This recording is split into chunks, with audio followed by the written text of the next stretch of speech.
أعوذ بالله من الشيطان الرجيم.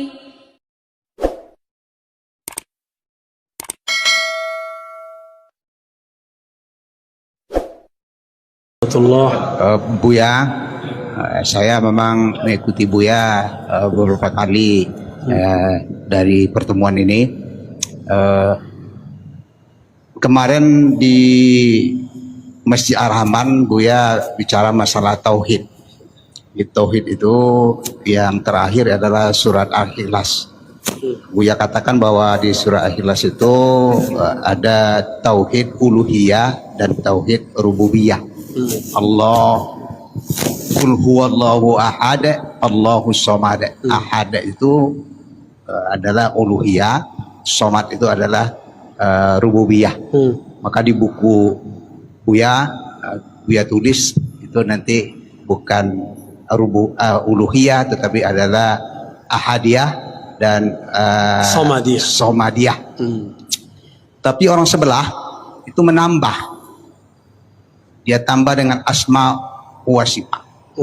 Ada lagi yang menambah itu dengan hukmiyah. Jadi 4 gitu.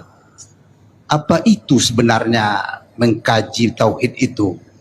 Ada uluhiyah, ada rububiyah dan asma wa sifat. Itu, dan di mana ini letaknya, Buya? Terima kasih. Assalamualaikum warahmatullahi wabarakatuh. Bagus Pak, Bapak mengikuti ya. Udah kayak mahasiswa nanya dosen.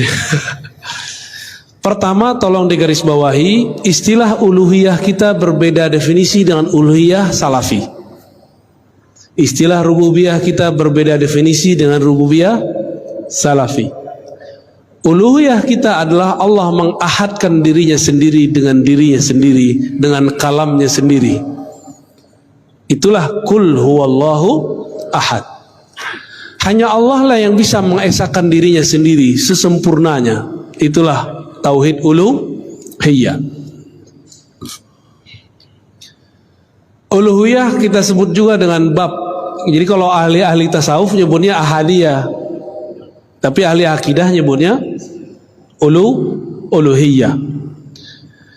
Adapun yang kedua, tauhid samadiyah, yang boleh diartikan tauhid rububiyah, tauhid penciptaan, pengaturan alam semesta. Jadi Allah itu ngatur kita lewat nama As-Samad itu. Dengan As-Samad itulah Allah menghidupkan satu rambut di tubuh, satu sel di badan kita. Maka Allahus Samad disebut tauhid penciptaan, tauhid pengaturan alam semesta, bahwa dialah satu-satunya yang numbuhin rambut bapak sendiri atau Allah?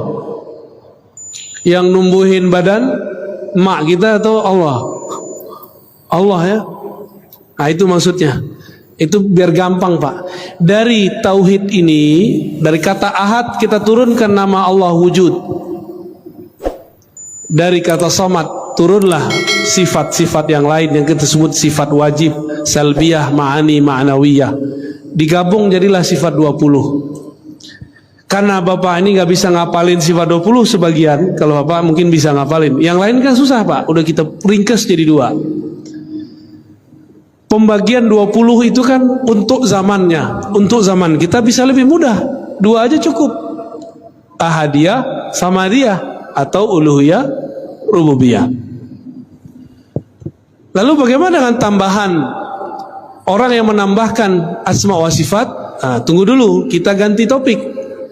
Uluhiyah rububiyah yang kita maksud barusan ini akidah ahlus sunnah. Sedangkan yang bukan ahlus sunnah tapi mereka mengklaim itulah tauhidnya Nabi. Bahkan di buku-buku mereka itu inilah tauhidnya para nabi bahkan sebelum Nabi Muhammad. Lebay gak?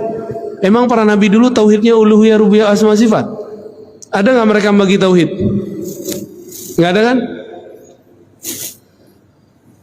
Pembagian ini artinya berbeda. Uluhiyah versi Ibnu Taimiyah artinya tiada yang berhak disembah kecuali Allah, disebut tauhid ubudiyah.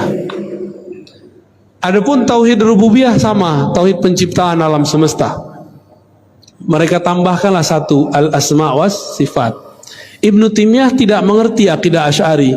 Kata dia, Asy'ari hanya meyakini 7 nama atau 7 sifat Allah. Coba tanya ke orang-orang yang berakidah Asy'ariyah, betulkah begitu? Tidak. Sampai sekarang saya yakin ustadz yang bukan baru juga mengulang kesalahan yang sama, menuduh kita aswaja ahlus sunnah hanya meyakini 7 sifat. Terus kita komentarnya gimana? Sotoy loh gitu ya.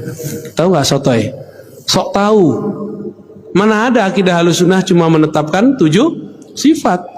20 sifat itu pun itu hanya rumusan-rumusan supaya gampang, disebut dengan ummahatus sifat. Sifat Allah itu banyak, diringkas biar mudah. Di akhir zaman ini ribet ngajarin 20, saya ajarin aja 2 tuh, ahadiyah sama gampang toh. Mana dalilnya? Itu kan qul huwallahu ahad dalilnya. Ya.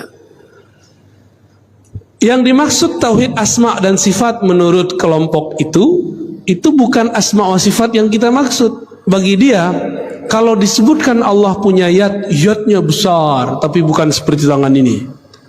Kalau disebut nuzul, Allah itu turun, tapi bukan seperti turunnya kita dari tangga, tapi beneran dari atas ke bawah. Allah itu turun, tapi hanya dia yang tahu caranya. Nah, kalam ini yang paling berbahaya. Mereka masih menetapkan Allah bercara. Disitulah kekeliruan asma dan sifat ajaran yang diwariskan Ibnu Taimiyah. Ya ghafarallahu lahu, semoga Allah mengampuninya. Dia kan di akhir hayatnya ditaubat, ya. Kita bilang begitu Pak, disebut memfitnah lagi, ya. Padahal beneran tuh Ibnu Taimiyah, kata Zahabi, dia taubat di akhir hayatnya. Bagaimana dengan kelompok yang mengganti? Nah, jadi Salafi ini ada yang murni, ngaji-ngaji aja Pak, debat-debat, nyala-nyalain, bidah-bidahin. Ada Salafi yang kesusupan, namanya Salafi Haraki, Salafi pergerakan. Salafi pergerakan terbagi 2. Ada yang jihadis. Apa arti jihadis? Ngajak perang. ISIS, dulu Al-Qaeda. Kalau di Indonesia Jamaah Islamiyah kali ya. Itu haraki jihadi.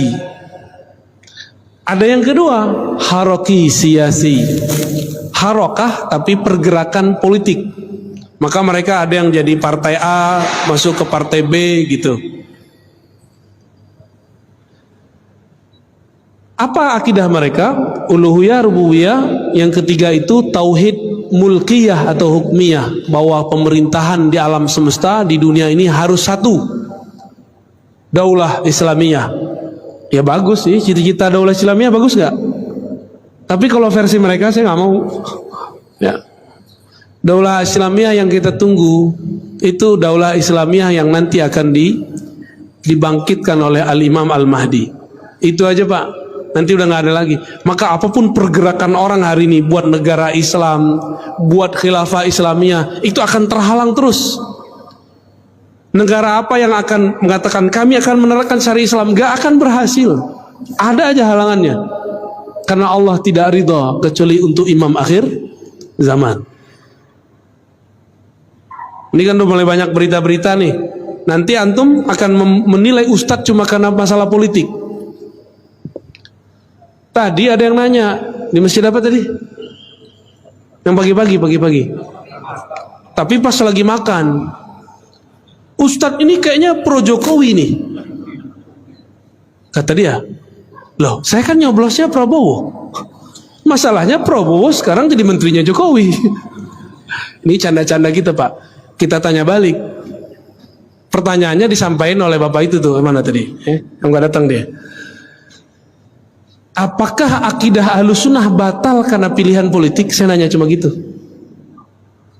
Batal nggak Pak? Hah? Iya. Gimana nih? Bingung mau iyanya. Batal apa enggak? Apa hubungannya Bapak ini projo sama probo dengan Ahlussunnah? Apa hubungannya?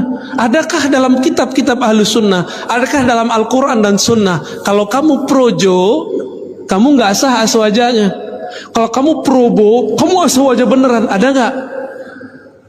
Ini urat takut saya nggak ada Pak, sorry ya. Ini kan beberapa kan takut ditinggal jamaahnya cuma karena masalah projo dan probo. Orang dekat saya itu dia nyoblosnya Jokowi, Pak. Tahu maksudnya orang dekat saya? Ya, jangan bilang-bilang.